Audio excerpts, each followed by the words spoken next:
Welcome to Naren academy. ವಿದ್ಯಾರ್ಥಿಗಳೇ, ನನ್ನ ಇವತ್ತಿನ ಪಾಠದ ವಿಷಯ UPSC ಒಂದು ಸಂಸ್ಥೆ ಇದೆ. ತುಂಬಾ ಜನರ ಕನಸು UPSC ಎಕ್ಸಾಮ್ಗಳನ್ನು ಬರೀಬೇಕು ಅಂತ. UPSC ನೋಡಿ, ಒಂದು ವಿಶೇಷ ಅಂತ ಹೇಳಿದ್ರೆ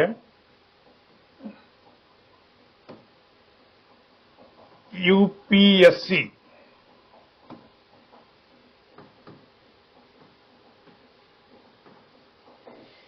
ಇದು 19 ಬಗೆಯ ಎಕ್ಸಾಮ್ಗಳನ್ನು ಮಾಡ್ತದೆ ವಿದ್ಯಾರ್ಥಿಗಳೇ.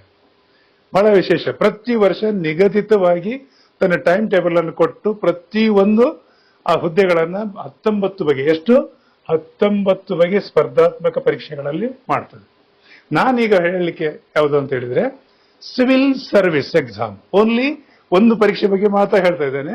19ರಲ್ಲಿ ಎಕ್ಸಾಂಪಲ್ ಹೇಳಿದಾದ್ರೆ, ಈಗ ಉದಾಹರಣೆಗೆ NDA ನ್ಯಾಷನಲ್ ಡಿಫೆನ್ಸ್ ಅಕಾಡೆಮಿಗೆ ಸೇರೋರು ಇಲ್ಲಿ, CDA ಕಂಬೈನ್ಡ್ ಡಿಫೆನ್ಸ್ ಅಕಾಡೆಮಿ, ಇಲ್ಲೆಲ್ಲ ದೊಡ್ಡ ದೊಡ್ಡ ಹುದ್ದೆಗಳು ಪಡೀಲಿಕ್ಕೆ.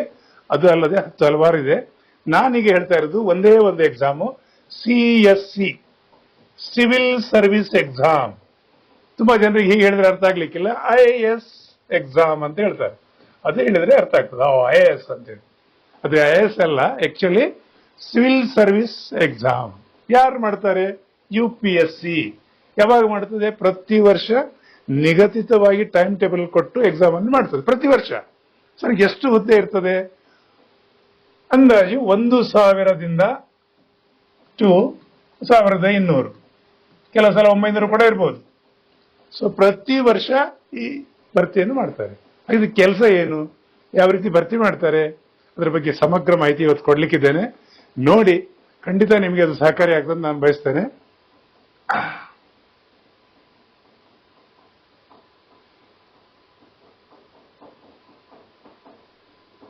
ನೋಡಿ, ಈ ಪರೀಕ್ಷೆ ಬರೀಬೇಕಾದ್ರೆ ಏನೇನು ಅರ್ಹತೆ ಇದೆ ಅನ್ನೋದು ಈ ಸ್ಲೈಡ್ ಅಲ್ಲಿ ಹೇಳ್ತಾ ಇದ್ದೇನೆ. ಅರ್ಹತೆ, ಎಲಿಜಿಬಿಲಿಟಿ ನೋಡಿ, ಎಷ್ಟೆಷ್ಟು ಯಾವ್ಯಾವ ವರ್ಗವಾರು ಇದೆ ನೋಡಿ, ಆಲೋಚನೆ ಮಾಡಿ. ಸಾಮಾನ್ಯ ವರ್ಗದ ವಿದ್ಯಾರ್ಥಿ 21 ವರ್ಷದಿಂದ 32 ವರ್ಷವರೆಗೆ, ಅಂದ್ರೆ 21 ವರ್ಷ ಕಂಪ್ಲೀಟ್ ಆಗಿರ್ಬೇಕು, 32 ವರ್ಷವರೆಗೆ ಬರೀಲಿಕ್ಕೆ ಆಗ್ತದೆ. ಎಷ್ಟು ಅವಕಾಶಗಳು ಅಂದ್ರೆ 6 ಸಲ ಬರೀಬಹುದು.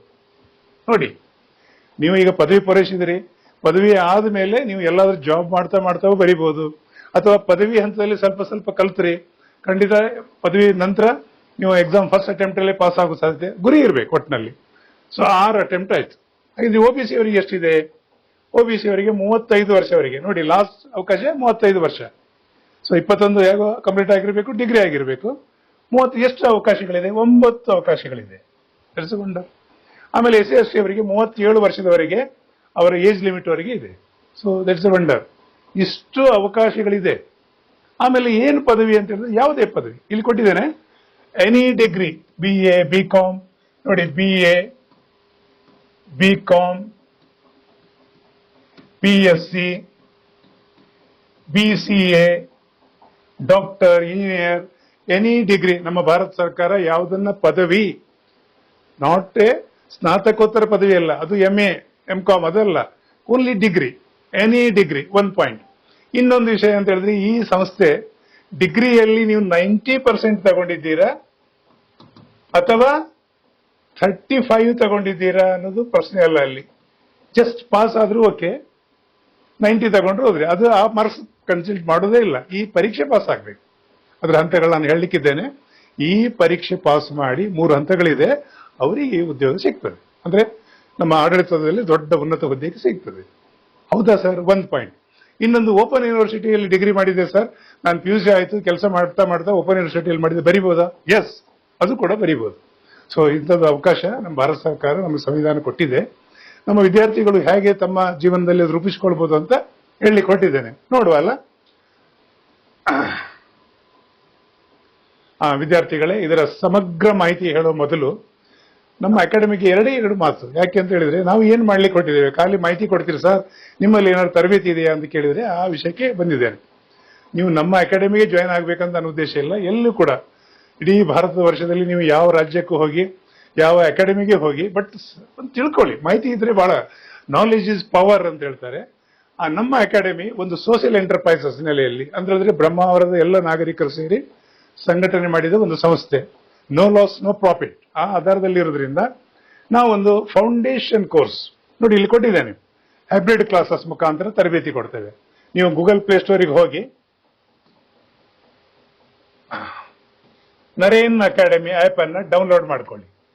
ಈ ಆಪ್ ಅನ್ನ ಗೂಗಲ್ ಪ್ಲೇ ಸ್ಟೋರ್ ಸಿಗ್ತದೆ. ಡೌನ್ಲೋಡ್ ಮಾಡಿದ ನಂತರ ಅಲ್ಲಿ ಕೋರ್ಸ್ಗಳು ತುಂಬಾ ಇದೆ. ಬಟ್ ನೀವು ಮಾಡುವಂತದ್ದು ಯಾವ ಕೋರ್ಸ್ ಅಂದ್ರೆ ಫೌಂಡೇಶನ್ ಕೋರ್ಸ್. ಫೌಂಡೇಶನ್ ಕೋರ್ಸ್ ಇದು ಯಾವ ರೀತಿ ಇದೆ ಅಂತ ಹೇಳಿದ್ರೆ, ಒಂದು ಕಟ್ಟಡಕ್ಕೆ ಹಾಗೆ ಫೌಂಡೇಶನ್ ಅಗತ್ಯ ಇದೆ, ಆಮೇಲೆ ಕಟ್ಟಡ ಗಟ್ಟಿಯಾಗಿ ನಿಲ್ತದೆ. ಆ ನೆಲೆಯಲ್ಲಿ ಒಂದು ಕೋರ್ಸ್.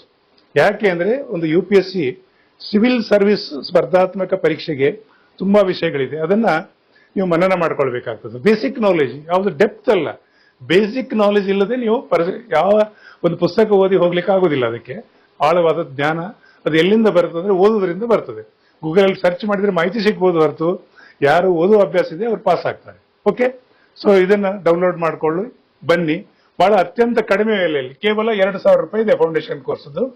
ಯಾರು ಕೊಡೋದಿಲ್ಲ. ನೀವು ಆ ವಿಡಿಯೋಗಳು 147+ ವಿಡಿಯೋಗಳಿದೆ, ಎಲ್ಲಾ ಸಬ್ಜೆಕ್ಟ್ ವಿಡಿಯೋ. ಇಷ್ಟು ವಿಡಿಯೋಗಳು ನಿಮಗೆ ಸಿಗ್ತದೆ. ಸೊ ಇದು ಬೇಸಿಕ್ ನಾಲೆಜ್. ಅಷ್ಟು ಮಾತ್ರವಾ? ಇಲ್ಲ, ನಾವೇನ್ ಮಾಡ್ತೇವೆ, ಕಾಲಕ್ಕೆ ಟೆಸ್ಟ್ ಸೀರೀಸ್ ಮಾಡ್ತೇವೆ, ಮತ್ತೆ ಖರೀದಿ ಮಾಡಿದ ನಂತರ 1 ವರ್ಷದವರೆಗೆ ಇರ್ತದೆ. ನೀವು ನಮ್ಮಲ್ಲಿ ಕನೆಕ್ಟ್ ಆಗಿರ್ಬೋದು, ಆನ್ಲೈನ್ ಆಫ್ಲೈನ್ ಎರಡು ಕೂಡ. ನಮ್ಮ ಜಿಲ್ಲೆಯ ವಿದ್ಯಾರ್ಥಿಗಳಿಗೆ ನಾವು ಏನ್ ಮಾಡಿದ್ದೇವೆ ಅಂತ ಹೇಳಿದ್ರೆ, SMS ಪದವಿ ಕಾಲೇಜ್ ಅಂತ ಇದೆ, ಬಹಳ ದೊಡ್ಡ ಒಂದು ಸಂಸ್ಥೆ. ಅಲ್ಲಿ ನಾವು ಕ್ಲಾಸ್ ರೂಮ್ಗಳನ್ನು ನಮಗೆ ಪ್ರೊವೈಡ್ ಮಾಡಿದ್ದಾರೆ, ಅಲ್ಲಿಯ ಆಡಳಿತ ಮಂಡಳಿಯವರು.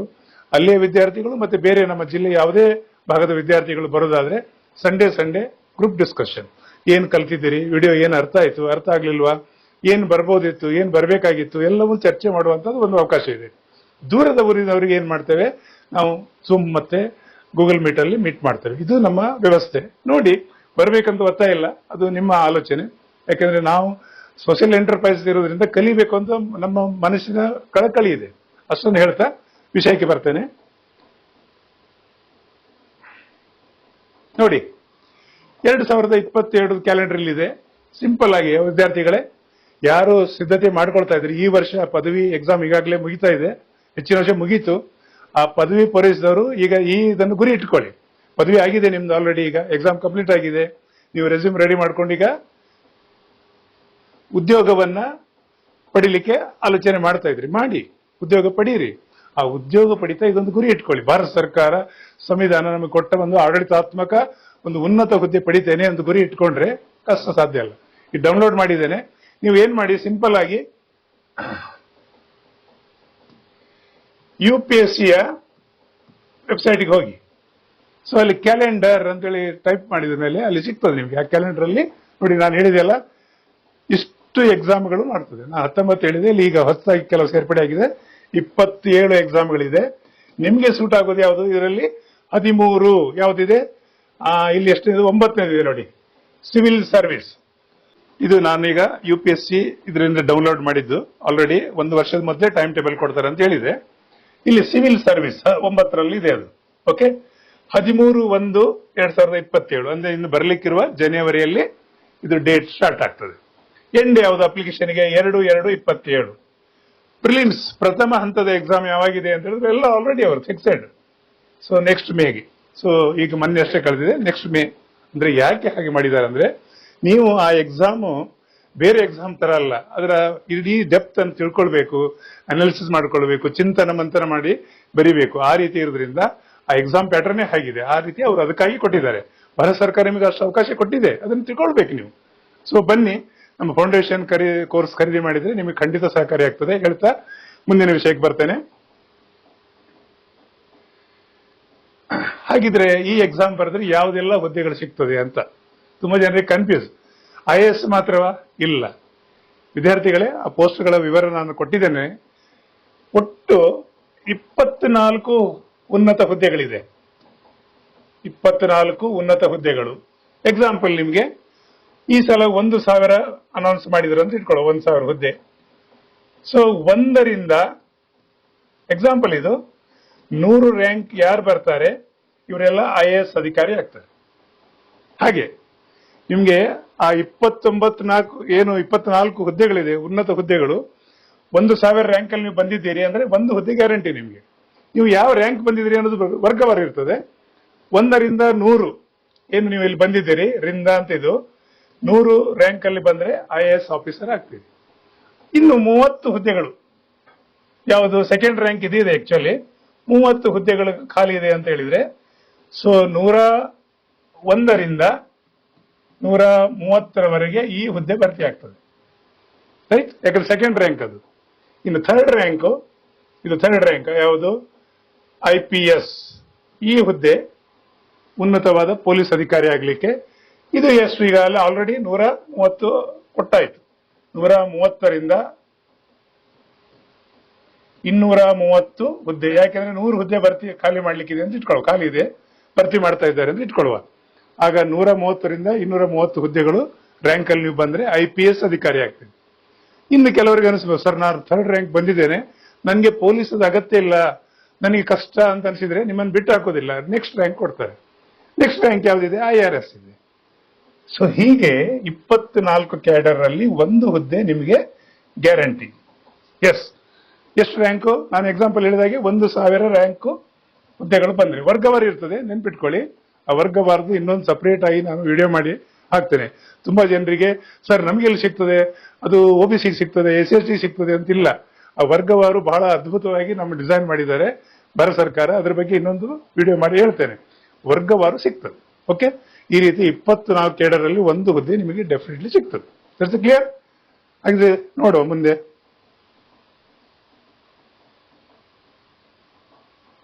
ಯಾವಾಗಿಂದ ಪ್ರಾರಂಭ ಮಾಡಿದ್ರೆ ಒಳ್ಳೆಯದು ಸರ್? ನಾನೀಗ ಹೇಳಿದಾಗೆ ಇಲ್ಲಿ ವಿದ್ಯಾರ್ಥಿಗಳೇ, ಇದು ಬಹಳ ಸರಳವಾದ ಎಕ್ಸಾಮ್ ಇದೆ, ಆದ್ರೆ ಕಷ್ಟ ಯಾಕೆ ಅಂತ ಹೇಳಿದ್ರೆ ನಿಮ್ಮ ತಲೆಯಲ್ಲಿ ಬಿಂಬಿಸಿ ಬಿಡಿದ್ದಾರೆ, ಇದಾಗ್ಲಿಕ್ಕಿಲ್ಲ ಅಂತ ಹೇಳಿ. ಹಾಗೇನಿಲ್ಲ. ಯಾರಿಗೆ ಸಾಧ್ಯತೆ ಅಂದ್ರೆ ಯಾರು ಓದ್ತಾರೆ, ಓದುವ ಅಭ್ಯಾಸ ಇರಬೇಕು. ನಿಮ್ಮ ಭಾಷೆ ಯಾವುದೇ ಇರಲಿ, ಕನ್ನಡ ಇರಲಿ, ಮರಾಠಿ ಇರಲಿ, ಮಲಯಾಳಂ ಇರಲಿ, ತೆಲುಗು ಇರಲಿ, ನಿಮ್ಮ ಭಾಷೆಯಲ್ಲಿ ನೀವು ಓದ್ಬೇಕು ಫಸ್ಟ್. ತುಂಬಾ ಜನರಿಗೆ ಇಂಗ್ಲಿಷ್ ಕಲ್ತ್ರೆ ಪಾಸ್ ಆಗ್ತಾರೆ. ನೋ, ಭಾರತದ ರಾಜ್ಯಗಳಲ್ಲಿ ಏನು ವಿವಿಧ ರಾಜ್ಯಗಳಿದೆ, ನಿಮ್ಗೆ 2 ಭಾಷೆ ಗೊತ್ತಿರಬೇಕು. ಒಂದು, ಈಗ ಉದಾಹರಣೆ ಕನ್ನಡಿಗರಿಗೆ ಕನ್ನಡ ಮತ್ತು ಇಂಗ್ಲಿಷ್ 2 ಭಾಷೆ, ಅಥವಾ ಹಿಂದಿ ಮತ್ತು ಇಂಗ್ಲಿಷ್, ಅಥವಾ ಮರಾಠಿ ಅಥವಾ ಇಂಗ್ಲಿಷ್, ತೆಲುಗು ಇಂಗ್ಲಿಷ್, 2 ಭಾಷೆಯಲ್ಲಿ ನಿಮಗೆ ಓದ್ಲಿಕ್ಕೆ ಬರೀಲಿಕ್ಕೆ ಒಂದು ವಿಷಯ ಕೊಟ್ಟರೆ ಅದನ್ನ ಎಕ್ಸ್ಪ್ಲೈನ್ ಮಾಡ್ಲಿಕ್ಕೆ ಗೊತ್ತಿರಬೇಕು. ಅದು ಎಲ್ಲಿಂದ ಸಿಗ್ತದೆ ಸರ್ ಅಂತ ಹೇಳಿದ್ರೆ ದಿನಪತ್ರಿಕೆಯಲ್ಲಿ ಸಿಗ್ತದೆ. ಸೊ ಹಾಗಾಗಿ ಸಿದ್ಧತೆ ಅನ್ನೋದು, ನಾನು ಹೇಳುವುದೇನಂದ್ರೆ, ಈಗ ಒಂದು ಮಾತಿದೆ, ಗಾದೆ ಮಾತು, ಗಿಡವಾಗಿ ಬಗ್ಗದು ಮರವಾಗಿ ಬಗ್ಗಿತೆ ಅಂತ ಹೇಳಿ. ಅಂದ್ರೆ ನೀವು ಪ್ರಥಮ ಹಂತದಲ್ಲೇ ಮಾಡ್ತಾ ಹೋದ್ರೆ ನೀವು ಒಂದು ಸಾಮಾನ್ಯ ಮಾಹಿತಿ ತಗೊಳ್ತಾ ಇದ್ರಿ. PUC ಇಂದ ಅಂತ ಕೊಟ್ಟಿದ್ದೇನೆ, ಎಸ್ 3 ಹಂತ ಕೊಟ್ಟಿದ್ದೇನೆ. PUC ಹತ್ತಿರದಲ್ಲಿ ಸ್ಟಾರ್ಟ್ ಮಾಡ್ಬೋದು, ಇಲ್ಲ ಪದವಿ ಹಂತದಲ್ಲಿಯೂ ಮಾಡ್ಬೋದು, ಇಲ್ಲ ಪದವಿ ಆದ್ಮೇಲೆ ಈಗ ಪ್ರಥಮದಲ್ಲಿ ನಾನು ಹೇಳಿದೆ ಪದವಿ ಕಂಪ್ಲೀಟ್ ಆಗಿದೆ, ಒಂದು ನಿಮ್ಗೆ ಉದ್ಯೋಗ ಸಿಕ್ಕಿದೆ, ಎಲ್ಲೋ ಒಂದು ಮಂಗಳೂರು ಬೆಂಗಳೂರು ಉದ್ಯೋಗ ಸಿಕ್ಕಿದೆ, ಆ ಉದ್ಯೋಗವನ್ನ ಮಾಡ್ತಾನೆ ಅವಕಾಶಗಳನ್ನು ಹೇಳಿದ್ದೇನೆ. ಆ ಅವಕಾಶಗಳಿಗೆ ಒಂದು ಒಲಿಂಪಿಕ್ಸ್ ಹೋಗಿ ಬಂದ್ರೆ ನೀವು ಸಾಧನೆ ಮಾಡ್ಲಿಕ್ಕೆ ಸಾಧ್ಯತೆ ಇದೆ. ಇದು ಒಂದು ಗುರಿಯಾಗಿ ಇಟ್ಕೊಳ್ಬಹುದು. 2ನೇ ಆಯ್ಕೆ, ನಾನು ಆಲ್ರೆಡಿ ನನ್ನ ಗುರಿ ಪ್ರಕಾರ ಪಡೆದಿದ್ದೇನೆ, ನನ್ನ ಇನ್ನೊಂದು ಕನಸಿದೆ, ಈ ಕನಸಿಗೆ ನಾನು ಹೋಗ್ತೇನೆ ಅಂದ್ರೆ ಸಿದ್ಧತೆ ಮಾಡ್ಕೊಳ್ಬೇಕು. So that's the point. Okay, ಈ ಸ್ಲೈಡ್ ಅಲ್ಲಿ ಅದು ಕೊಟ್ಟಿದ್ದೇನೆ, ಇದು ಸ್ಕ್ರೀನ್ ಶಾಟ್ ತಗೊಳ್ಳಿ, ಖಂಡಿತ ನಿಮ್ಗೆ ಸಹಕಾರಿ ಆಗ್ತದೆ. ಇನ್ನು ಎಕ್ಸಾಮ್ ಯಾವ ರೀತಿ ಇರ್ತದೆ ಸರ್ ಅಂತ ಹೇಳಿ, ವಿದ್ಯಾರ್ಥಿಗಳೇ 3 ಹಂತದ ಎಕ್ಸಾಮ್ ಇದಕ್ಕೆ. ಪ್ರಿಲಿಮ್ಸ್, ಪೂರ್ವಭಾವಿ ಪರೀಕ್ಷೆ ಅಂತ ಹೇಳ್ತಾರೆ ಎಲ್ಲರೂ, ಪ್ರಿಲಿಮ್ಸ್ ಅಂತ ಹೇಳ್ತಿರಲ್ಲ ಅದು. ಈ ಪ್ರಿಲಿಮ್ಸ್ ಎಕ್ಸಾಮ್ ಇದೆಯಲ್ಲ, ಇದು ಪ್ರಥಮ, ಇದನ್ನು ನೀವು ಕ್ರ್ಯಾಕ್ ಮಾಡಬೇಕು. ನಂತರ ಮುಖ್ಯ ಪರೀಕ್ಷೆ, ಇದು ಬರೀಲಿಕ್ಕೆ ಇರ್ತದೆ ವಿಸ್ತೃತವಾಗಿ. ನಾನು ಹೇಳಿದಾಗೆ ಯಾವುದೇ ಒಂದು ವಿಷಯವನ್ನ ವಿಸ್ತೃತವಾಗಿ ಬರೀಲಿಕ್ಕೆ ಇರ್ತದೆ. ಪ್ರಿಲಿಮ್ಸ್ ನಲ್ಲಿ MCQ, ಮಲ್ಟಿಪಲ್ ಚಾಯ್ಸ್. ಉದಾಹರಣೆಗೆ ನಿಮಗೆ ಭಾರತದ ಪ್ರಥಮ ಪ್ರಧಾನಿ ಯಾರು ಅಂತ 4 ಆಯ್ಕೆ ಕೊಟ್ಟರು, ನೆಹರು ಅವರಿಗೆ ರೈಟ್ ಮಾಡಿದ್ರಿ, ಮಾರ್ಕ್ಸ್ ಸಿಕ್ತು. ಸಿಂಪಲ್, ನಾನು ಸಿಂಪಲ್ ಹೇಳ್ತಾ ಇದ್ದೇನೆ. ನಮ್ಮ ಕರ್ನಾಟಕದ ಪ್ರಥಮ ಮುಖ್ಯಮಂತ್ರಿ ಯಾರು, ನೀವು 4 ಆಯ್ಕೆಯಲ್ಲಿ ಕೆಂಗಲ್ ಹನುಮಂತಯ್ಯ ಅಂತ ರೈಟ್ ಮಾಡಿದ್ರೆ ಮಾರ್ಕ್ಸ್ ಸಿಗ್ತದೆ. ಆ ರೀತಿ. ಆದ್ರೆ ನಾನು ಸರಳ ಹೇಳ್ತೇನೆ, ಹಾಗಲ್ಲ, ಅದು ತುಂಬಾ ಸಾಮಾನ್ಯ ವಿಷಯ, ಅಂದ್ರೆ ಅಸಾಮಾನ್ಯವಾಗಿದೆ. ಇತಿಹಾಸ, ಆಮೇಲೆ ಸಂವಿಧಾನಕ್ಕೆ ಪಾರ್ಲಿಮೆಂಟ್ ರಿಲೇಟೆಡ್, ಆಮೇಲೆ ನಿಮ್ಗೆ ಜಿಯೋಗ್ರಫಿ, ಕರೆಂಟ್ ಅಫೇರ್ಸ್ ಎಲ್ಲ ಹೇಳ್ಕೊಂಡಂತೆ ವಿಶೇಷವಾಗಿ ಇರ್ತದೆ ತುಂಬಾ. MCQ ನಲ್ಲಿ ಇದು ಪಾಸ್ ಆದ್ರಿ, ಇದಕ್ಕೆ ನಿಮ್ಗೆ ರ್ಯಾಂಕ್ ಆಧಾರದಲ್ಲಿ, ಆ ರ್ಯಾಂಕ್ ಆಧಾರದಲ್ಲಿ ಕಟ್ ಆಫ್ ಅಂತ ಹೇಳ್ತಾರೆ, ಆ ಕಟ್ ಆಫ್ ಆಧಾರದಲ್ಲಿ ನೆಕ್ಸ್ಟ್ ಹೇಗೆ ಅಂತ ಹೇಳಿದ್ರೆ 1000 ಹುದ್ದೆ ಈ ಸಲ ಭರ್ತಿ ಮಾಡ್ತಾರೆ ಅಂದ್ರೆ 1:15, ಅಂದ್ರೆ 15,000 ಜನ ಇದಕ್ಕೆ ಹೋಗ್ತಾರೆ ಮುಖ್ಯ ಪರೀಕ್ಷೆಗೆ. ಸೊ 15,000ದಲ್ಲಿ ನೀವು ಬಂದ್ರಿ, ಇನ್ನು ಬರಿಬೇಕು ನೀವು. ಸರ್ ವಿಷಯ ಏನಿರ್ತದೆ, ಏನೇ ಇರ್ಬೋದು ಆ ವಿಷಯದ ಆಳ ಜ್ಞಾನ ಹೇಗೆ ಬರಬೇಕು ಅಂದ್ರೆ, ಇದರಲ್ಲಿ ನಾನು ಹೇಳುವುದೆಲ್ಲ ನೀವು ಜಾಯಿನ್ ಆದ್ರೆ ಖಂಡಿತ ಹೇಳ್ತೇನೆ, ಯಾಕಂದ್ರೆ ಸಮಯಾವಕಾಶ ಕಡಿಮೆ ಇರೋದ್ರಿಂದ. ಒಂದಂತೂ ಸತ್ಯ, ನೀವು 2 ಪತ್ರಿಕೆಯನ್ನ ಓದೋ ಅಭ್ಯಾಸ ಮಾಡಿ ಅಷ್ಟೇ, ಒಂದು ಇಂಗ್ಲಿಷ್ ಒಂದು ಕನ್ನಡ, ನಿಮ್ಮ ಆಯ್ಕೆ. ಸೊ ಖಂಡಿತ ಪಾಸ್ ಆಗ್ತೀರಿ. ಹೇಗೆ ಅಂತ ನಾವು ಮತ್ತೆ ತರಬೇತಿಗೆ ಜಾಯ್ನ್ ಆದ್ಮೇಲೆ ಹೇಳ್ತೇನೆ. ಆಮೇಲೆ ಇಂಟರ್ವ್ಯೂದಲ್ಲಿ ಒಂದು ವಿಷಯ ಏನಂತ ಹೇಳಿದ್ರೆ, ಇದೆಲ್ಲ ಸೇರಿದಾಗ ನಿಮಗೆ 1750 ಅಂಕಗಳಲ್ಲಿ ನೀವು ಕಟ್ ಆಫ್ ಬರಬೇಕು, ನಂತರ ಇಂಟರ್ವ್ಯೂಗೆ ಬರ್ತಾರೆ. ಇದು ಕೂಡ ಹೇಗಿದೆ ಅಂತ ಹೇಳಿದ್ರೆ 1:3. 1:3 ಅಂದ್ರೆ ಎಷ್ಟಾಯ್ತು? 1,000ಗೆ 3,000 ಜನ ಇಲ್ಲಿ ಬರ್ತಾರೆ ಇಂಟರ್ವ್ಯೂ. ಓಕೆ, ಈ 3,000 ಜನರಲ್ಲಿ ಯಾಕೆ ಇದು ಕರೀತಾರೆ ಅಂತ ಹೇಳಿದ್ರೆ, ಕೆಲವರು ಡಾಕ್ಯುಮೆಂಟ್ ಸರಿ ಇರುವುದಿಲ್ಲ, ಕೆಲವರು ಇಂಟರ್ವ್ಯೂ ಅಲ್ಲಿ ಅವರ ನೋಡುವಾಗ ವ್ಯಕ್ತಿತ್ವ ಪರ್ಸನಾಲಿಟಿ ಟೆಸ್ಟ್ ಮಾಡುವಾಗ ಇವರು ಈ ಪೋಸ್ಟಿಗೆ ಇದು ಅಲ್ಲ ಅಂತ ಗೊತ್ತಾಗ್ತದೆ ಅಧಿಕಾರಿಗಳಿಗೆ ಆ ನೆಲೆಯಲ್ಲಿ. ಸರ್ ಇಂಟರ್ವ್ಯೂನಲ್ಲಿ ಏನಾದ್ರು ಇಲ್ಲ. ಇಂಟರ್ವ್ಯೂ ಹೇಗೆ ಅಂತ ಹೇಳಿದ್ರೆ, ಎಕ್ಸಾಂಪಲ್ ಹೇಳ್ತೇನೆ. ಅಲ್ಲಿ ಡಿಟೇಲ್ಸ್ ಅಪ್ಲಿಕೇಶನ್ ಅಂತ ಇದೆ, ಅದು ತುಂಬುವಾಗ ನಿಮ್ಮ ಹಾಬಿ ಅಂತ ಹಾಕಿದ್ರಿ. ಉದಾಹರಣೆಗಾಗಿ ನಮ್ಮ ಗೌರವ್ ಶೆಟ್ಟರು ಲಾಸ್ಟ್ ಟೈಮ್ ಬರೆದಿದ್ರು, ಅವರು ಒಂದು ಕ್ರಿಕೆಟ್ ಅಂತ ಹಾಕಿದ್ರು. ಸೊ ಕ್ರಿಕೆಟ್ ಹಾಕಿದ ಮೇಲೆ ನೀವು ಅಲ್ಲಿ ಬರ್ತಾರೆ, ನೀವು ನಿಮ್ಮ ಹಾಬಿಗಳಲ್ಲಿ ಕ್ರಿಕೆಟ್ ಅಂತ ತೋರಿಸಿದ್ರಲ್ಲ. ಹಾಗಿದ್ರೆ ಸಚಿನ್ ತೆಂಡೂಲ್ಕರ್ ಒಂದ್ಸಲ ರಾಜ್ಯಸಭೆ ಮೆಂಬರ್ ಆಗಿದ್ರು. ಹೌದಾ ಸರ್, ನನ್ಗೆ ಗೊತ್ತಿಲ್ಲ ಅಂತ ಹೇಳಿದ್ರೆ ಹೋಯ್ತು ಅಲ್ಲಿಗೆ. ಯಾವಾಗ ರಾಜ್ಯಸಭೆ ಮೆಂಬರ್ ಆದ್ರು, ಪ್ರಥಮ ಆಟ ಎಲ್ಲೇ ಆಡಿದ್ರು, ಎಲ್ಲೆಲ್ಲೇ 100 ಮಾಡಿದ್ರು, ಎಷ್ಟು ಸೆಂಚುರಿಗಳನ್ನು ಮಾಡಿದ್ದಾರೆ, ಟೆಸ್ಟ್ ಅಲ್ಲಿ ಎಷ್ಟು ಮಾಡಿದ್ದಾರೆ, ಅದೆಲ್ಲ ಮಾಹಿತಿ ಇದ್ರೆ ಮಾತ್ರ ಹಾಕ್ಬೇಕು ನೀವು. ಯಾಕಂದ್ರೆ ನಿಮ್ಗೆ ಹಾಬಿ ಇರ್ಬೇಕು, ಅದು ಮಾಹಿತಿ ಇದ್ರೆ ಅವ್ರು ಅದರಲ್ಲೇ ಪ್ರಶ್ನೆ ಕೇಳ್ತಾರೆ. ಅಂದ್ರೆ ನಿಮ್ಮ ಹಾಬಿ ಏನಿದೆ ಅಲ್ಲೇ ನುಗ್ತಾರೆ ಅವರು. ಸೊ ಸುಮ್ಮನೆ ಬರೆದ್ಬಿಟ್ರಿ, ಈಗ ನೀವು ರೆಸ್ಯೂಮಲ್ಲಿ ಬರೆದ್ರಲ್ಲ ಕಂಪ್ಯೂಟರ್ ಬೇಸಿಕ್ ನಾಲೆಜ್ ಹಾಗೆಲ್ಲ, ಆ ತರ ರೆಸ್ಯೂಮಲ್ಲಿ ಹಾಕ್ಲಿಕ್ಕಿಲ್ಲ. ನಿಜವಾದ ನಿಮ್ಮ ಹಾಬಿ, ನಿಮ್ಮ ಒಂದು ಸ್ಟ್ರೆಂತ್ ಏನಿದೆ ಅದನ್ನ ಹಾಕ್ಬೇಕು. ಸೊ ಇಷ್ಟನ್ನು ಹೇಳ್ತಾ ಮುಂದಿನ ವಿಷಯಕ್ಕೆ ಬರುವ. ಸೊ ಸಾಮಾನ್ಯ ಅಧ್ಯಯನ ಏನೇನು ಹಾಗಿದ್ರೆ ವಿಷಯ ಇರ್ತದೆ ದಿನಪತ್ರಿಕೆಯಲ್ಲಿ ಪ್ರಥಮ ಇದರಲ್ಲಿ. ಸೊ ನಾನು ಹೇಳಿದೆ, ಇದು ಒಂಥರ ಸಾಮಾನ್ಯ ಅಂತ ಹೇಳಿದ್ರು ಅಸಾಮಾನ್ಯವಾಗಿದೆ.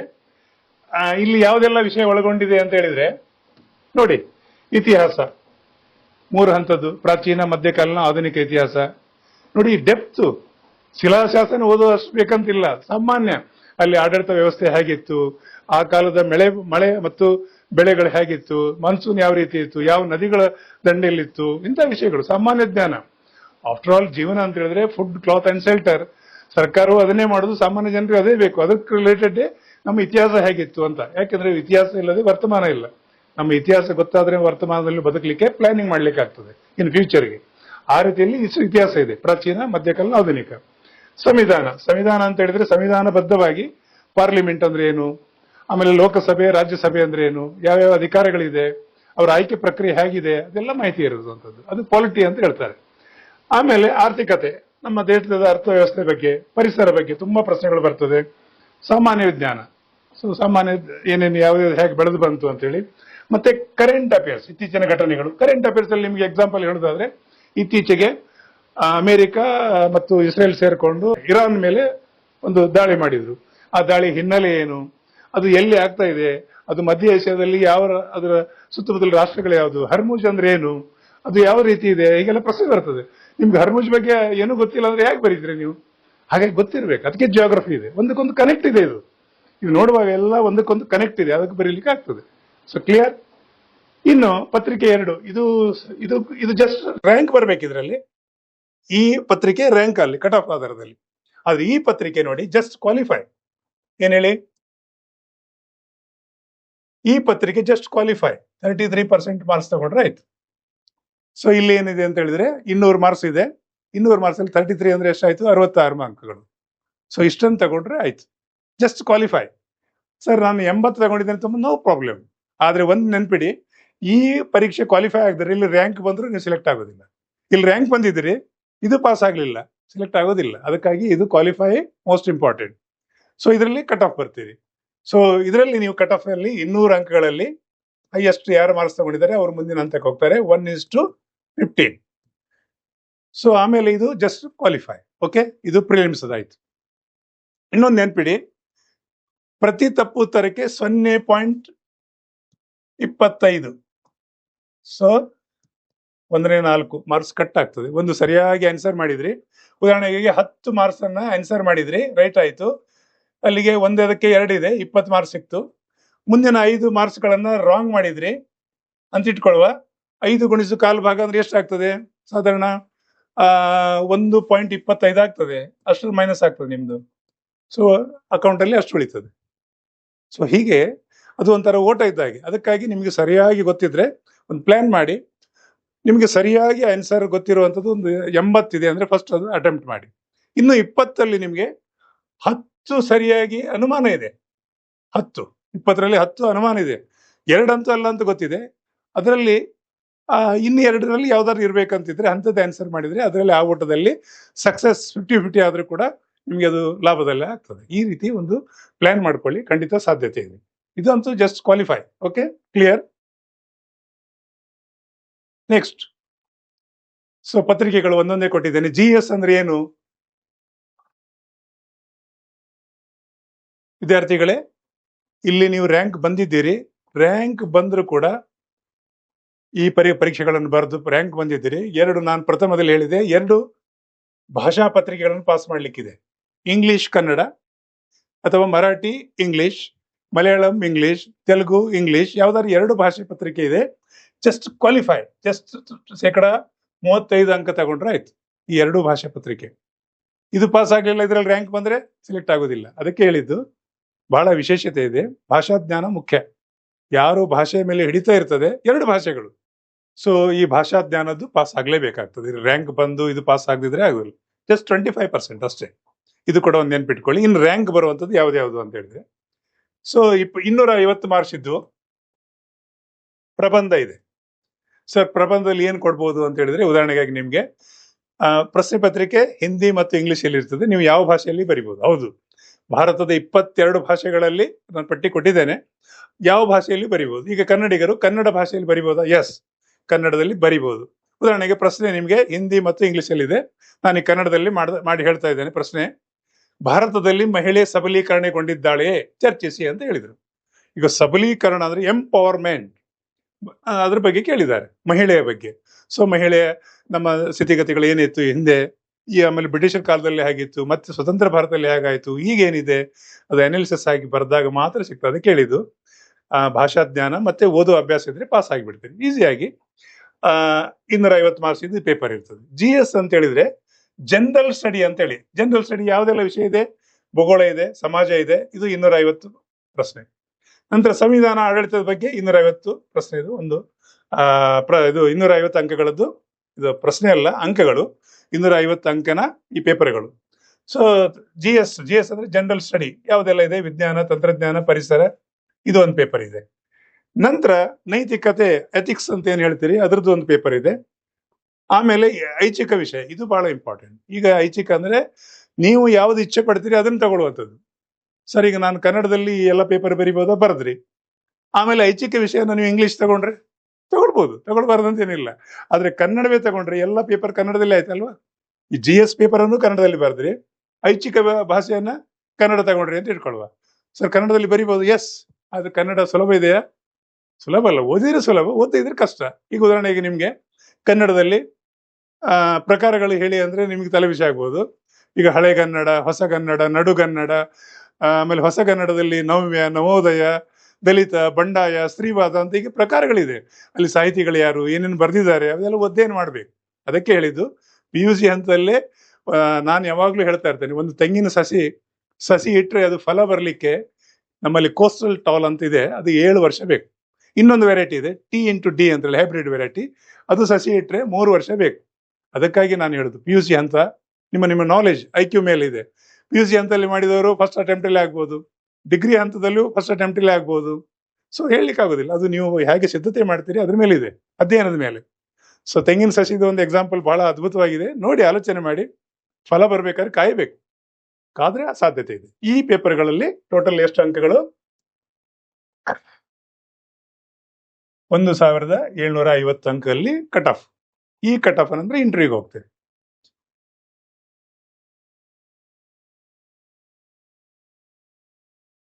ಇನ್ನು ಪ್ರಶ್ನೆ ಪತ್ರಿಕೆ ಭಾಷೆ ನೋಡಿ, ಇಲ್ಲಿ ನಾನು ಹೇಳಿದ್ದೇನೆ, ಈಗಾಗಲೇ ಹೇಳಿಬಿಟ್ಟಿದ್ದೇನೆ. ಪ್ರಶ್ನೆ ಪತ್ರಿಕೆ ಯಾವಾಗ್ಲೂ 2 ಭಾಷೆಯಲ್ಲಿ ಇರ್ತದೆ, ಹಿಂದಿ ಮತ್ತು ಇಂಗ್ಲಿಷ್. ಪ್ರಶ್ನೆ ಪತ್ರಿಕೆ ಹಿಂದಿ ಮತ್ತು ಇಂಗ್ಲಿಷ್ ಅಲ್ಲಿ ಇದ್ರು ನೀವು ಯಾವ ಭಾಷೆಯಲ್ಲಿ ಬರಿಬಹುದು. ಭಾಷೆಗಳ ಪಟ್ಟಿ ಕೊಟ್ಟಿದ್ದೇನೆ. ಮುಖ್ಯ ಪರೀಕ್ಷೆ ಎಲ್ಲಾ ಪೇಪರ್ ಅನ್ನು ನೀವು ಕನ್ನಡದಲ್ಲೇ ಬರೆದ್ರಿ. ಐಚ್ಛಿಕ ವಿಷಯ ಕನ್ನಡದ ಅಂದ್ರೆ ಎಲ್ಲ 7 ಪೇಪರ್ ಕನ್ನಡದಲ್ಲೇ ಬರ್ದಾಗ್ತದೆ. ಭಾಷಾ ಜ್ಞಾನದ ಒಂದು ಪತ್ರಿಕೆ ಇಂಗ್ಲಿಷ್ ಮತ್ತೆ ಕನ್ನಡ, ಅದು ಜಸ್ಟ್ ಕ್ವಾಲಿಫೈ. ಸಂದರ್ಶನ ಕನ್ನಡದಲ್ಲಿ ಕೊಡ್ಬೋದಾ? ಎಸ್, ಎಸ್, ಸಂದರ್ಶನ ಕನ್ನಡದಲ್ಲಿ ಕೊಡ್ಲಿಕ್ಕೆ ಅವಕಾಶ ಇದೆ. ಅದಕ್ಕೆ ಡಿಟೇಲ್ ಅಪ್ಲಿಕೇಶನ್ ಫಾರ್ಮ್ ಅಂತ ಇರ್ತದೆ. ಆ ಫಾರ್ಮ್ ಅನ್ನು ನೀವು ಸರಿಯಾಗಿ ತುಂಬಿಸಿಬಿಟ್ರೆ ಅಲ್ಲಿ ನಿಮ್ಮ ಹಾಬಿ ಮತ್ತೊಂದೆಲ್ಲ ಹಾಕಿದ್ರೆ ಅದು ಸಂದರ್ಶನವು ಕೂಡ ಕನ್ನಡದಲ್ಲಿ ಕೊಡ್ಲಿಕ್ಕೆ ಅವಕಾಶ. ಎಷ್ಟೊಂದು ಅವಕಾಶ, ಇಟ್ಸ್ ಎ ವಂಡರ್. ಸೊ ಮುಂದೆ ಹೋಗುವಲ್ಲ.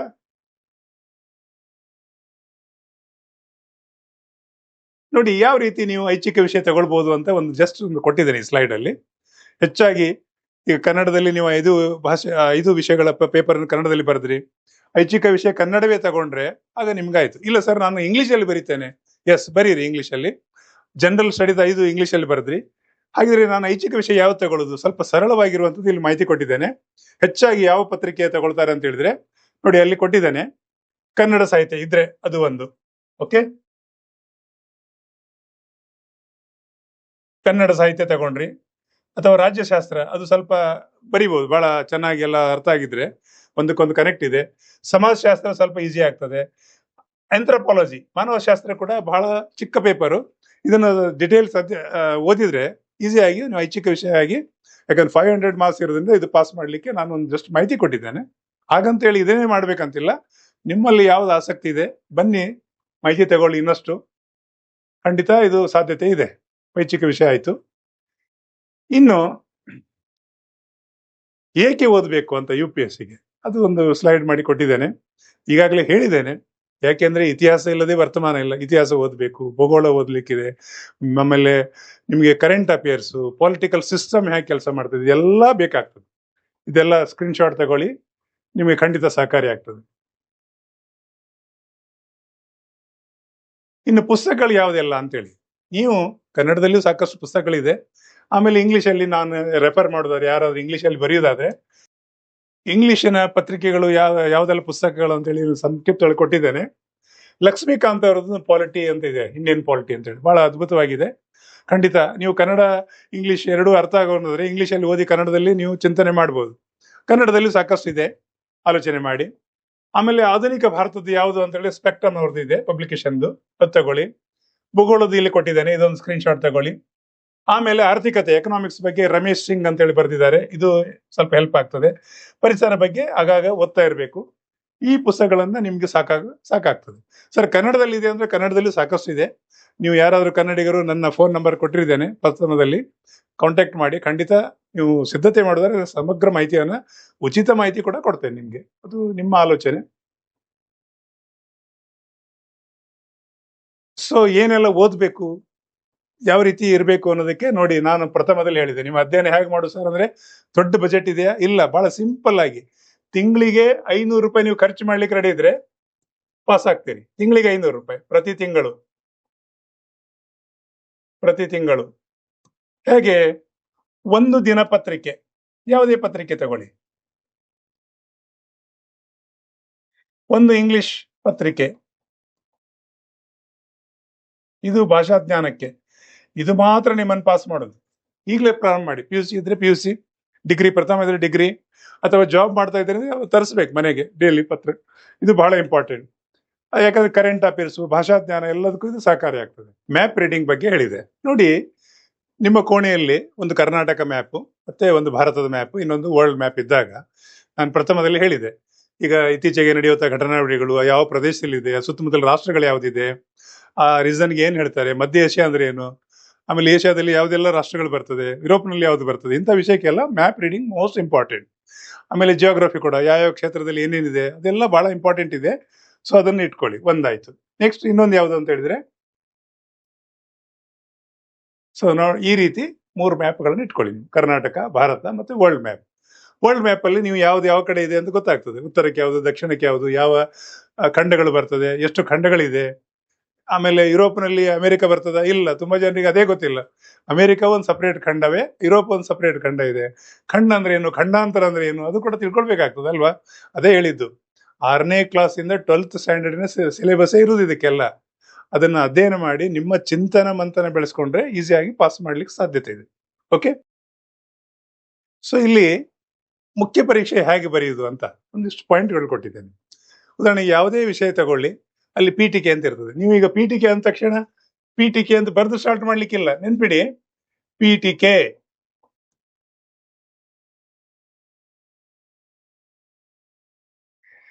ಹೀಗೆ ಬರೆದು ಪ್ರಾರಂಭ ಮಾಡ್ಲಿಕ್ಕಿಲ್ಲ. ಬಟ್ ಗೊತ್ತಾಗ್ತದೆ ಪ್ರಾರಂಭ ಆಗುವಾಗಲೇ ಏನು ಹೇಗೆ ಅಂತ ಪ್ಯಾರಾಗ್ರಾಫ್ ಇಟ್ಕೊಂಡು ಸ್ಟಾರ್ಟ್ ಮಾಡಿದ್ರಿ, PTK ಅಲ್ಲಿ ಬಂತು. ನಂತರ ಅದರ ಹಿನ್ನೆಲೆ ಹಾಕಿದ್ರಿ, ಹಿನ್ನೆಲೆ ಆದ್ಮೇಲೆ ಈಗ ಸದ್ಯಕ್ಕೆ ಯಾವ ಸ್ಥಿತಿಯಲ್ಲಿದೆ, ಲಾಸ್ಟ್ ಕನ್ಕ್ಲೂಷನ್. ಈ ರೀತಿ ಬರೀಲಿಕ್ಕೆ ಒಂದು ಮೆಥಡ್ ಇದೆ. ಇಲ್ಲೇ ಹೇಳುವಂಥದ್ದಲ್ಲ, ನೀವು ಬಂದ್ರೆ ಖಂಡಿತ ಇನ್ನಷ್ಟು ಡೀಟೇಲ್ಸ್ ಹೇಳ್ತೇನೆ, ಮಾಹಿತಿ ಕೊಟ್ಟಿದ್ದಷ್ಟೇ. ಮ್ಯಾಪ್ಸು ಇದೆಲ್ಲ ಫಾಲೋ ಅಪ್ ಮಾಡ್ಬೇಕು ನೀವು. ಓಕೆ,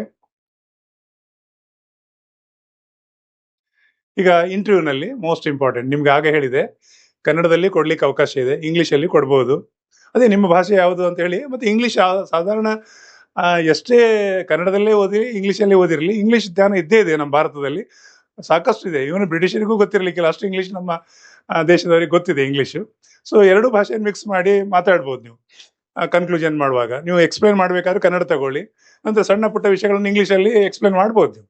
ಸೊ ಆಗ ಇದು ಅವಕಾಶ ಇದೆ. ಅಲ್ಲಿ ಏನಾಗ್ತದೆ ಅಂತ ಹೇಳಿದ್ರೆ ನಿಮಗೆ ಖಂಡಿತ ನೀವು ಹುಚ್ಚರ ದಡ್ರ ಜಾಂಡ್ರ ಅಂತ ಕೇಳಲಿಕ್ಕಿಲ್ಲ. ನಿಮ್ಮ ವ್ಯಕ್ತಿತ್ವ ಏನು ತಿಳ್ಕೊಂಡಿದ್ದೀರಿ, ಅದಕ್ಕೆ ನಿಮ್ಮ ಹಾಬಿಯನ್ನು ಹಾಕಿದಾಗ ಆ ಹಾಬಿ ಬಗ್ಗೆ ಕೇಳಿದಾಗ ಅದ್ರ ಬಗ್ಗೆ ಎಷ್ಟೊತ್ತು ನಿಮಗೆ ನಿಜವಾಗ್ಲೂ ಎಷ್ಟು ಜ್ಞಾನ ಇದೆ ಅದನ್ನು ನೋಡ್ತಾರೆ. ಅದು ನಾನು ಪ್ರಥಮದಲ್ಲಿ ಹೇಳಿದ್ದೇನೆ, ಸಚಿನ್ ತೆಂಡೂಲ್ಕರ್ದು. ಯಾಕಂದ್ರೆ ಕ್ರಿಕೆಟ್ ಬಗ್ಗೆ ಆಸಕ್ತಿ ಇದೆ ಅಂದ್ರೆ ಅದ್ರ ಬಗ್ಗೆ ನೀವು ತಿಳ್ಕೊಂಡಿರ್ಬೇಕು, ಸುಮ್ಮನೆ ಬರೆಯುವುದಲ್ಲ.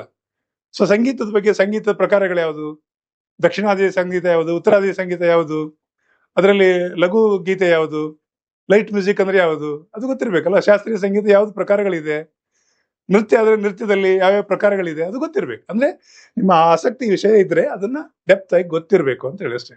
ಅದನ್ನೇನು ಅವರು ಪರೀಕ್ಷೆ ಮಾಡ್ತಾರೆ, ಪ್ರಶ್ನೆ ಕೇಳ್ತಾರೆ, ನೀವು ಆನ್ಸರ್ ಮಾಡುವಾಗಲೇ ಗೊತ್ತಾಗ್ತದೆ ಹುಡುಗ ಎಷ್ಟು ತಿಳ್ಕೊಂಡಿದ್ದಾರೆ. ಯಾಕಂದ್ರೆ ನಿಮ್ಮಲ್ಲಿ ಬರುವ ಆ ವಿಷಯ ಜ್ಞಾನ ಅದು ಎಕ್ಸ್ಪ್ಲೈನ್ ಮಾಡೋ ರೀತಿಯಲ್ಲಿ ಗೊತ್ತಾಗ್ಬಿಡ್ತದೆ, ಹುಡುಗ ಜಾಣ ಇದ್ದಾನೆ ಅಥವಾ ಹುಡುಗಿ ಜಾಣ ಇದ್ದಾಳೆ ಅಂತ. ಬೇಕಾಗಿದ್ದು ಅಷ್ಟೇ. ನೀವು ಹೆಡ್ರ ಜಾಣ್ರ ಅಂತ ಪ್ರಶ್ನೆ ಮಾಡ್ಲಿಕ್ಕೆ ಕೂತ್ಕೊಳ್ಳೋದಲ್ಲ. ಯಾಕಂದ್ರೆ ಪರೀಕ್ಷೆ ಬರೆದು ಪಾಸ್ ಆಗಿ ಬಂದಿದ್ದೀರಿ, ಎದುರಿಸುವಂಥದ್ದು ಏನಿಲ್ಲ. ಅಲ್ಲಿ ಬಹಳ ಈಸಿ ಆಗಿದೆ. ನಾವು ಮಾಕ್ ಇಂಟರ್ವ್ಯೂ ಕೂಡ ಮಾಡೋ ಆಲೋಚನೆ ಇದೆ ನಮ್ಮದು ಭವಿಷ್ಯದಲ್ಲಿ. ಬನ್ನಿ, ನಮ್ಮ SMS ಕಾಲೇಜಲ್ಲಿ ನಾವು ಒಂದು ಅದ್ಭುತ ವ್ಯವಸ್ಥೆ ಮಾಡ್ತಾ ಇದ್ದೇವೆ. ಬ್ರಹ್ಮಾವರದ SMS ಕಾಲೇಜಿನಲ್ಲಿ ಒಂದು ದೊಡ್ಡ ಕೋಣೆಯಲ್ಲಿ ಲೈಬ್ರರಿಯನ್ನು ಸೆಟ್ ಮಾಡಿದ್ದೇವೆ. ಇನ್ನೊಂದು ಕೋಣೆಯಲ್ಲಿ 30 ಜನ ವಿದ್ಯಾರ್ಥಿಗಳು ಕೂತ್ಕೊಳ್ಳುವಂತ ಒಂದು ಸುವ್ಯವಸ್ಥಿತ ಎಲ್ಲ ಆಧುನಿಕ ಸೌಲಭ್ಯ ಇರುವಂತ ಕ್ಲಾಸ್ ರೂಮ್ ಕೂಡ ಇದೆ. ಮತ್ತೆ ನಮ್ಮ ಅಕಾಡೆಮಿಯಲ್ಲಿ ಕೂಡ ಇದೆ, ನರೇನ್ ಅಕಾಡೆಮಿಯಲ್ಲಿ ಕೂಡ ಇದೆ. ಸಣ್ಣ ಒಂದು 4-5 ಜನ ಇದ್ರೆ ಇಲ್ಲೇ ಕೂಡ ಪಾಠ ಮಾಡ್ಲಿಕ್ಕೆ, ಮ್ಯಾಕ್ಸಿಮಮ್ ಒಂದು 20 ಜನರಿಗೆ ಇಲ್ಲಿ ಪಾಠ ಮಾಡ್ಬೋದು ನಾವು. 30-40 ಇದ್ರೆ ಅಲ್ಲಿ ನಾನು SMS ಕಾಲೇಜಲ್ಲಿ ಮಾಡ್ತೇನೆ. ಖಂಡಿತ ಇದು ಬಹಳ ಅದ್ಭುತವಾಗಿದೆ.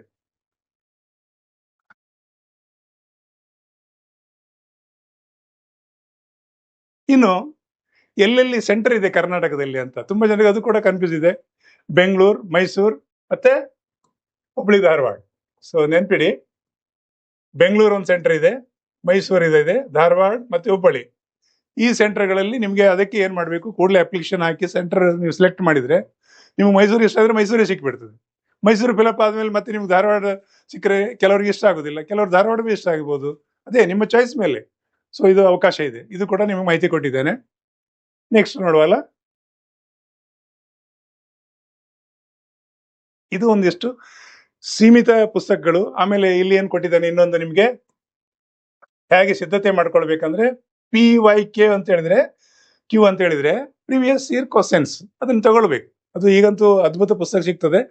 25, 26, 27 ವರ್ಷ, ಈಗ ನೆಕ್ಸ್ಟ್ 28 ಆದ್ರೆ 28 ವರ್ಷದ ಪುಸ್ತಕ ಸಿಗ್ತದೆ. ಪ್ರಶ್ನೆ ಏನು, ಉತ್ತರ ಏನು, ಕೀ ಪಾಯಿಂಟ್ಸ್ ಅದನ್ನ ಪ್ರಾಕ್ಟೀಸ್ ಮಾಡ್ಬೇಕು. ಪ್ರಶ್ನೆ ಏನು ಬಂದಿದೆ, ಉತ್ತರ ಏನು, ಅದ್ರ ಬಗ್ಗೆ ಪ್ರಾಕ್ಟೀಸ್ ಮಾಡಿದ್ರೆ ಖಂಡಿತ ಪಾಸ್ ಆಗ್ತೀರಿ. ಇದು ಬಹಳ ಇಂಪಾರ್ಟೆಂಟ್ ನೀವು ದೈನಂದಿನ ಕೆಲಸಗಳು. ಸೊ ನೆಕ್ಸ್ಟ್ ನೋಡುವ. ನೋಡಿ, ಇಲ್ಲಿ ನಾನು ಆ ಪೋಸ್ಟ್ಗಳನ್ನು 24 ಹೇಳಿದೆಲ್ಲ, ಫಸ್ಟ್ ರ್ಯಾಂಕ್ ಈಗಾಗಲೇ ಹೇಳಿಬಿಟ್ಟಿದ್ದೇನೆ. ಇಷ್ಟೆಲ್ಲ ಇದು ಸ್ಕ್ರೀನ್ ಶಾಟ್ ತಗೊಳ್ಳಿ. ಇದರಲ್ಲಿ ಒಂದು ಹುದ್ದೆ ಗ್ಯಾರಂಟಿ. ನೀವು ಹಾಗೆ ಹೇಳಿದ್ದೇನೆ ನಾನು ನಿಮ್ಗೆ, ಈಗಾಗಲೇ ಹೇಳಿದ್ದೇನೆ 1,000 ಹುದ್ದೆ ಇದೆ. 1,000 ಹುದ್ದೆ ಇದ್ರೆ ಈ ರ್ಯಾಂಕ್ ಅಲ್ಲಿ ನೀವು ಬಂದಿದ್ದೀರಿ ಅಂತ ಆದ್ರೆ ಇದರಲ್ಲಿ ಒಂದು ಗ್ಯಾರಂಟಿ. ಸರ್ IAS ಯಾರಿಗೆ ಕೊಡ್ತಾರೆ ಅಂದ್ರೆ, ನಿಮ್ಗೆ ಆಗ್ಲೇ ಹೇಳಿದ್ದೇನೆ 1ರಿಂದ 100 ಹುದ್ದೆಗಳು ಇಲ್ಲಿ ಖಾಲಿ ಇದ್ರೆ ಈ 1ರಿಂದ 100 ರ್ಯಾಂಕ್ ಅಲ್ಲಿ ಬಂದ್ರೆ ನೀವು IAS ಆಫೀಸರ್ ಆಗ್ತೀರಿ. ಸರ್ ಹಾಗಿದ್ರೆ 400,000 ಬಂದಿದೆ ಅಂದ್ರೆ ಇದರಲ್ಲಿ ಒಂದು ಪುಸ್ತಕ ಗ್ಯಾರಂಟಿ, ಇದು ಒಂದು ಹುದ್ದೆ ಗ್ಯಾರಂಟಿ. ರ್ಯಾಂಕ್ ಆಧಾರದಲ್ಲಿ ಎಷ್ಟು ಹುದ್ದೆ ಖಾಲಿ ಇದೆ ಆ ಹುದ್ದೆ ಭರ್ತಿ ಮಾಡೋದು ಒಂದು ಪಟ್ಟಿ ಹೋಗಿರ್ತದೆ. ಅದರ ಅನ್ವಯ ಅದು ವರ್ಗವಾರು ಆಗ್ತದೆ. ಅದು ಕೂಡ ನೆನ್ಪಿಡಿ, ವರ್ಗವಾರು ವಿಶ್ಲೇಷಣೆ ಇನ್ನೊಂದ್ಸಲ ನಾನು ಪಾಠ ಮಾಡ್ಲಿಕ್ಕಿದ್ದೇನೆ. ಇದು ಸ್ಕ್ರೀನ್ ಶಾಟ್ ತಗೊಳ್ಳಿ.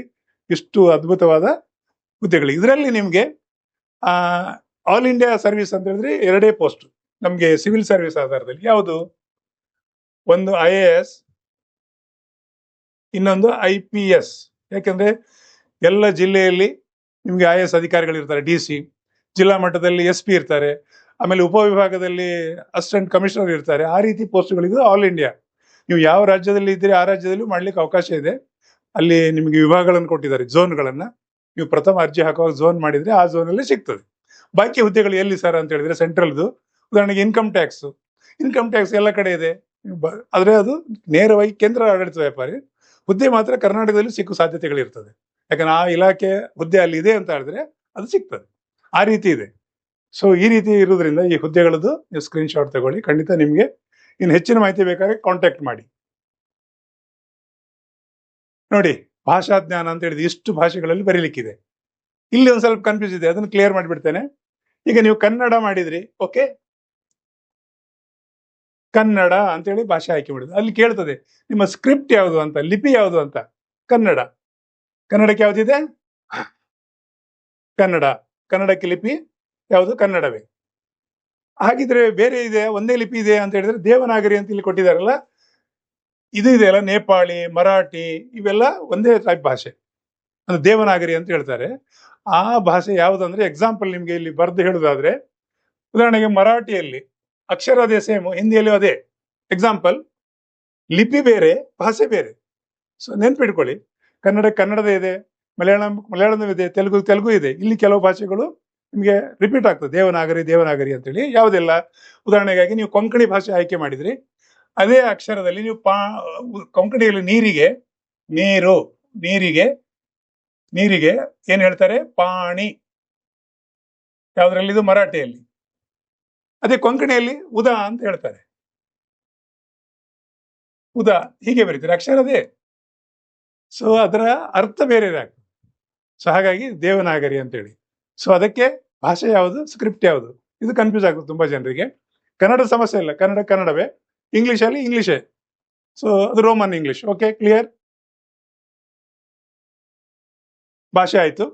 ಆಮೇಲೆ ಲಾಸ್ಟಿಗೆ ವಿದ್ಯಾರ್ಥಿಗಳೇ ಬನ್ನಿ, ನಮ್ಮ ಫೌಂಡೇಶನ್ ಕೋರ್ಸ್ ತಗೊಂಡ್ರೆ ಖಂಡಿತ ನಿಮಗೆ ಅಂತ, ನಾನು ಪ್ರಥಮದಲ್ಲಿ ಹೇಳಿದಾಗೆ ಫೌಂಡೇಶನ್, ಹಾಗೆ ಒಂದು ಕಟ್ಟಡಕ್ಕೆ ಫೌಂಡೇಶನ್ ಅಗತ್ಯ ಇದೆಯೋ ಎಲ್ಲ ಮಾಹಿತಿಗಳು ನಮ್ಮ ವಿಡಿಯೋಗಳಲ್ಲಿದೆ. 9 ಜನ ಸಂಪನ್ಮೂಲ ವ್ಯಕ್ತಿಗಳು, ಎಷ್ಟು ತಮ್ಮ ರಂಗದಲ್ಲಿ ಅದ್ಭುತ ಸಾಧನೆ ಮಾಡಿದಂತ ತಮ್ಮ ಪ್ರತಿಯೊಂದು 9 ಜನ ಸಂಪನ್ಮೂಲಗಳಿದ್ದಾರೆ. ಉದಾಹರಣೆಗಾಗಿ ನಿಮ್ಗೆ ಹೇಳಿದ್ರೆ ಎಥಿಕ್ಸ್, ರವೀಂದ್ರನಾಥ್ ರಾವ್ ಅಂತೇಳಿ, ಅವರು ದೊಡ್ಡ ಸೋಷಿಯಾಲಜಿಸ್ಟ್, ಬಹಳ ಚೆನ್ನಾಗಿ ಪಾಠ ಮಾಡಿದ್ದಾರೆ. ಆಮೇಲೆ ಸಕಾರಾಮ್ ಸೋಮಯಾಜಿ ಅಂತೇಳಿ, JNU ಜವಾಹರ್ಲಾಲ್ ನೆಹರು ಯೂನಿವರ್ಸಿಟಿಯಲ್ಲಿ ಅವರು ಪ್ರೊಫೆಸರ್ ಆಗಿದ್ದವರು, ರಿಟೈರ್ಡ್ ಆದ್ಮೇಲೆ ಅವರು ಭಾಷಾ ಜ್ಞಾನವನ್ನು ಕಲಿಸ್ತಾ ಇದ್ದಾರೆ. ನಾನು ಮೈಸೆಲ್ಫ್ ಚಂದ್ರಕಾ ಅಂತೇಳಿ, ನನಗೆ ಆಕ್ಚುಲಿ ನಾನು ಓದುವಾಗ ಮೇಜರ್ ಸೋಷಿಯಾಲಜಿ ಇತ್ತು, ಆಮೇಲೆ ಮೈನರ್ ಮತ್ತು ಬೇಸಿಕ್ ಅಂತೇಳಿ ಆ ಹಂತದಲ್ಲಿತ್ತು ನಾವು ಕಲಿಯುವಾಗ. ಸೊ ನಂದು minor political science and history, ಹಾಗಾಗಿ 3 ವಿಷಯದಲ್ಲಿ ಇದ್ದೇನೆ. ಬಟ್ ನಾನು ಹೆಚ್ಚಾಗಿ ಪಾಲಿಟಿ ಅಂಡ್ ಕರೆಂಟ್ ಅಫೇರ್ಸ್ ಮಾಡ್ತೇನೆ. ಆಮೇಲೆ ಭವ್ಯ ರೈ ಅಂತಿದ್ದಾರೆ, ಕನ್ನಡದ ಮಾಡ್ತಾರೆ. ಆಮೇಲೆ ಗೌರವ್ ಶೆಟ್ಟಿ ಇದ್ದಾರೆ, ಅವರು ಇದಕ್ಕೆ ನಿಮಗೆ ಸೈನ್ಸ್ ಅಂಡ್ ಟೆಕ್ನಾಲಜಿ ಅಂದ್ರೆ ಕಂಪ್ಯೂಟರ್ ರಿಲೇಟೆಡ್ ಮಾಡ್ತಾರೆ. ಆಮೇಲೆ ಇನ್ನೊಬ್ರು ನಮ್ಮಲ್ಲಿ ಚೇತನ್ ಹೆಗಡೆ ಅಂತಿದ್ದಾರೆ, ಅವರು ಕಂಪ್ಯೂಟರ್ಗೆ ಡೀಟೇಲ್ಸ್ ಇನ್ನಷ್ಟು ಮಾಹಿತಿಯನ್ನು ಕೊಡ್ತಾರೆ ಅವರು. ಆಮೇಲೆ AI ಹೇಗೆ ಕೆಲಸ ಮಾಡ್ತದೆ, ಏನು ಅದರ ಪ್ರಥಮ ಆಯ್ಕೆಗಳು ಏನು, ಅಂದ್ರೆ ಯಾವುದೆಲ್ಲ ಟೂಲ್ಸ್ಗಳಿದೆ ಅದ್ರ ಬಗ್ಗೆ ಅವರು ಕೊಡ್ತಾರೆ. ಹೀಗೆ ನಮ್ಮಲ್ಲಿ ಎಲ್ಲ ತಮ್ಮ ರಂಗದಲ್ಲಿ ಸಾಧನೆ ಮಾಡಿದಂತ ಒಂದು ಟೀಮೇ ಇದೆ ನಮ್ಮಲ್ಲಿ. ಸೊ ಟೆಕ್ನಿಕಲ್ ಆಗಿ, ಉದಾಹರಣೆಗಾಗಿ ನಮ್ಮ ಮಗ ಮೈಕ್ರೋಸಾಫ್ಟ್ ಅಲ್ಲಿ ಕೆಲಸ ಮಾಡ್ತಾನೆ, ಬಟ್ ಅವನು ಪುರ್ಸೊತ್ತಿದ್ದಾಗೆಲ್ಲ ಈ ಕೆಲವು ಟೆಕ್ನಿಕಲ್ ಮಾಹಿತಿಗಳನ್ನು ಕೊಡುವಂಥದ್ದು, ವಿಡಿಯೋ ಅಪ್ಲೋಡ್ ಮಾಡುವಂಥದ್ದು, ಇಂಥ ಕೆಲಸ ಅವನು ಸಹಕಾರ ಮಾಡ್ತಾನೆ. ಸೊ ಈ ರೀತಿ ಒಂದು ಸೋಷಿಯಲ್ ಎಂಟರ್ಪ್ರೈಸಸ್ ಕಾನ್ಸೆಪ್ಟ್. ಇನ್ನೊಂದು ಅದ್ಭುತ ಏನಂತ ಹೇಳಿದ್ರೆ, ನಮ್ಮಲ್ಲಿ ಅಮೃತ ಅಡಿಗ ಅಂತಿದ್ದಾರೆ, ಮ್ಯಾಥ್ಸ್ ಅದ್ಭುತವಾಗಿ ಪಾಠ ಮಾಡ್ತಾರೆ. ಆ ಮ್ಯಾಥ್ಸ್ ಕ್ಲಾಸ್ ಕೂಡ ಆಗ್ತಾರೆ, ಜಿಯೋಗ್ರಫಿ ಕೂಡ ಮಾಡ್ತಾರೆ ಅಮೃತ ಅಡಿಗ. ಹೀಗೆ ಒಂದು ಅದ್ಭುತವಾದ ಟೀಮ್ ಇದೆ. ಬನ್ನಿ, ನಮ್ಮ ಫೌಂಡೇಶನ್ ಕೋರ್ಸ್ ತಗೊಳ್ಳಿ, 1 ವರ್ಷವರೆಗೆ ನಿರಂತರ ಅಧ್ಯಯನ ಮಾಡಿ ಪಾಸ್ ಆಗಿ. ಇಷ್ಟನ್ನು ಹೇಳ್ತಾ all the best, god bless you. ಇನ್ನೊಂದು ವಿಡಿಯೋ ತಗೊಂಡು ಬರ್ತೇನೆ. ಧನ್ಯವಾದಗಳು.